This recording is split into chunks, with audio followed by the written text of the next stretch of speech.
mainit ha. Punta mo sa first bite ha. First bite sa ano.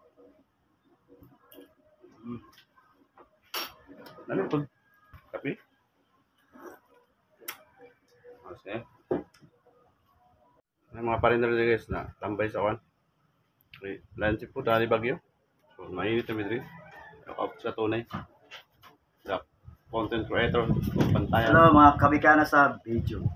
Siyempre, anok na. Basta sa buntag. Anok sa bantayan lang natin kung guys. Kaya pumunta sa ilos sila. Pero kung sa isla ta, anok sa kumanan. Nga perting lamian.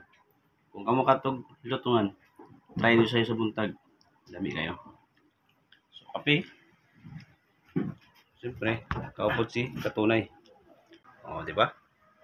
O na dili guys. Nag-over content guys. A short video ba. So, tara main kanina. So, that's our video for today. Thank you for watching. See you next video. May God bless you.